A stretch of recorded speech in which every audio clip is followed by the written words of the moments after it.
Magandang gabi po sa ating lahat. Magandang gabi rin po, Father Tayo Ren. po ay nakapaloob ngayon sa ika-10 linggo pagkaraan ng Pentecostes. Iba na po ang pakiramdam kapag gabi na. Kapag umaga, marami pa tayong enerhiya. Sino po ba ang pagod na? Taas po ang kamay. Wala po? Salamat naman po sa Diyos. Pag umaga po kasi, we are so full of energy.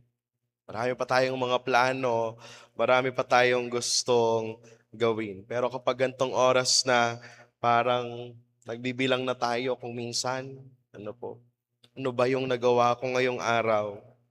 Ano ba yung natapos ko ngayong araw? Ano ba yung hindi ko nagawa? Lunes na naman bukas.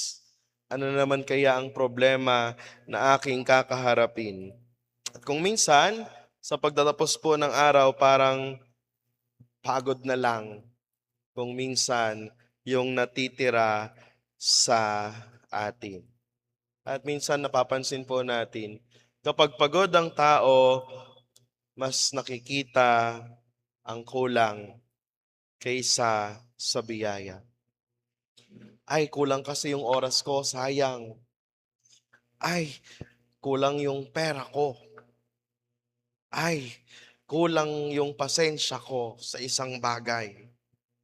Kulang ang lakas kung minsan, At minsan, parang ang tingin din natin sa ating sarili ay puro kakulangan.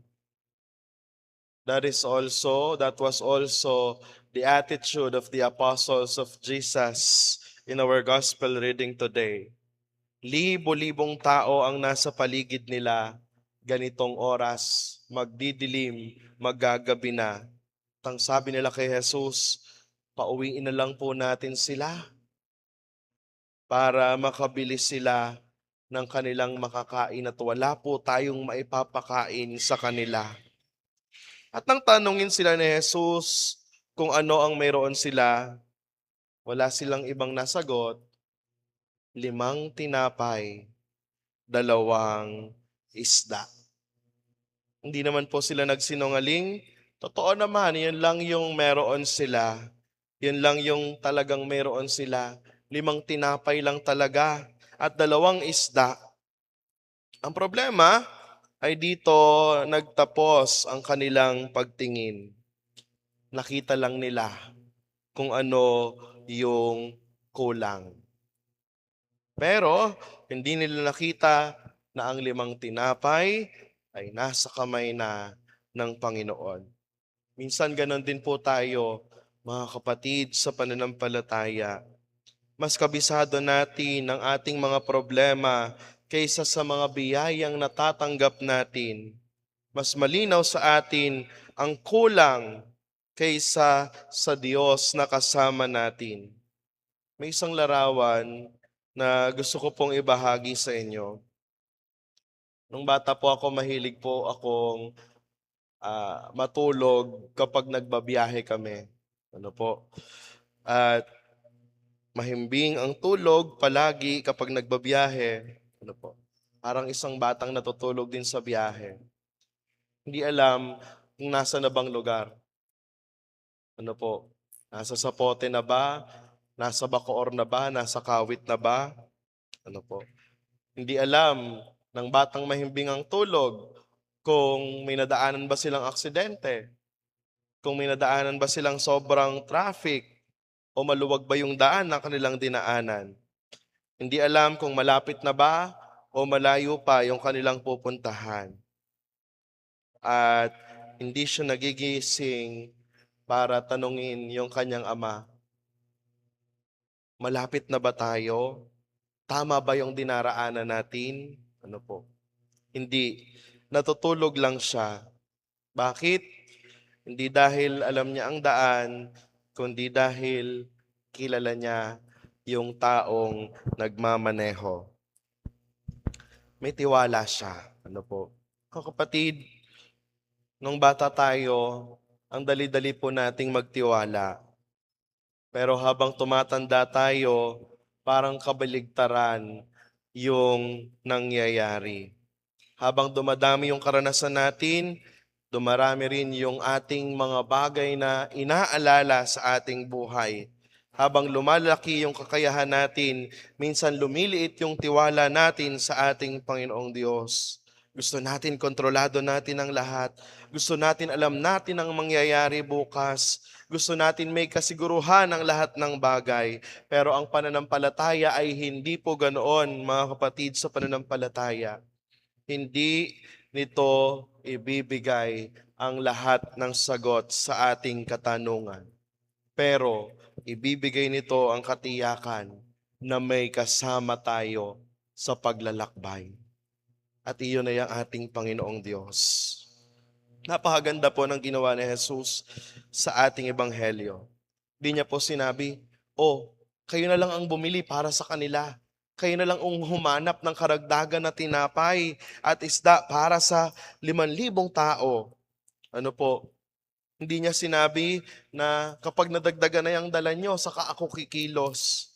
Ang sabi niya ay parang ganito, dalhin ninyo sa akin kung ano ang mayroon kayo. 5 tinapay, 2 isda. Very small for 5,000 people. Napakaliit. Pero nang mailagay sa kamay ni Kristo, naging sapat. Hindi po dahil malaki ang handog, kundi dahil dakila ang tumanggap. At baka ito rin ang paanyaya ng Panginoon sa bawat isa sa atin ngayong gabi. Huwag po nating intayin na maging maayos muna ang buhay bago tayo lumapit sa Diyos. Huwag nating intayin na mawala muna ang problema bago tayo magsimba, bago tayo manalangin.